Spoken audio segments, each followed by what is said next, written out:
तो good morning. तो आप लोग कैसे हैं? बी तज्जी, अब क्या हाल है?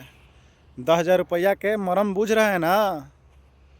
रोने सब कुछ है। कौन आएगा आप लोग के लड़ाई लड़ने के लिए? जो लड़ाई लड़ने के लिए वाले था उसको तो आप लोग नकार दिए 10,000 के चलते। कौन आएगा लड़ाई लड़े? किस पे आप भरोसा कर ले हैं? जीतरा मांझी पर, जो अपन परिवार के सेटल करे में है, ओकरा जखनी कह देगा बीजेपी, जखनी वो अपना कपार पे जूता लेके ढोएंगे। किसके फेर में? कौन उपेंद्र कुशवाहा आएंगे? वो अपन बेटा के सेटल करे में है हैं? कि चिराग पासवान आएंगे? कौन आएंगे? कोई नहीं आने। और चिराग पासवान वो हनुमान बनल हैं। कौन आएगा आप लोग को देखने के लिए? कोई नहीं। एगो था एक man, one man army, Lalu Yadav या रामविलास पासवान जी थे, चाहे नीतीश कुमार थे।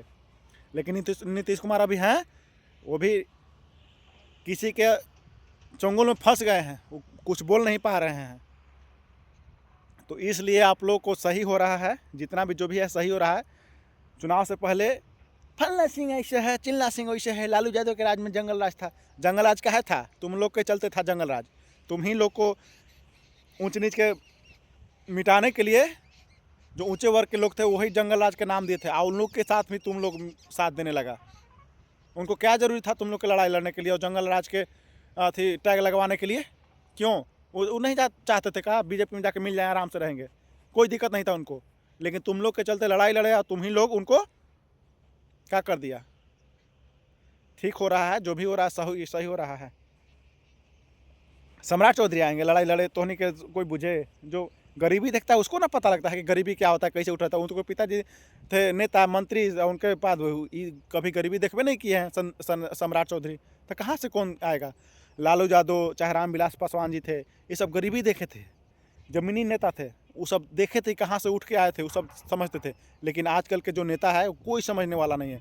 ये सब सिर्फ अपना चक्कर में है, हवाबाजी बतियाएगा। आप लोग के चुनाव के टाइम में ऐसा ऐसा जाल बिगेगा। आपकी 10,000 दिया है, आप अभी रो रहे हैं ना, फिर अगला बार चुनाव आएगा तो 20,000 देगा, फिर जिंदाबाद जिंदाबाद करिएगा, फिर रोइएगा। यही तो आप लोग को है। जो मुद्दा की बात किया, रोजगार की बात किया, पलायन की बात किया, नौकरी की बात किया, शिक्षा की बात किया, स्वास्थ्य की बात किया, उस सब पर तो आप तो वोट ही नहीं दिए। तो 10,000 रुपया मिल गया, 10,000 मिला है ना, रोजगार लगाइए। तोड़िए 10,000 तोड़ेगा तब ना 2 लाख मिलेगा रोजगार लगाने के लिए, फिर 2 लाख मिलेगा। कहाँ रो रहे हैं? 2 लाख मिलेगा, रोजगार लगाइएगा। रोने से कुछ फ़ायदा है? रोते रहिए। अब कोई सुनने वाला नहीं है ना, कोई आप लोग का आवाज़ उठाएगा। तेजस्वी जी बोल रहे, देखे थे ना, कल जा रहे थे, कुछ बोल रहे हैं? काहे ला बोलेंगे? आप लोग गूंगे बहरे हैं, ये सब काहे ला काम करेंगे? देखिए एक बात तो और है, सरकार बोल रही है कि अतिक्रमण के नाम पे हम अतिक्रमण साफ करें, लेकिन अतिक्रमण जब हो रहा था तो उस टाइम कहाँ थी सरकार?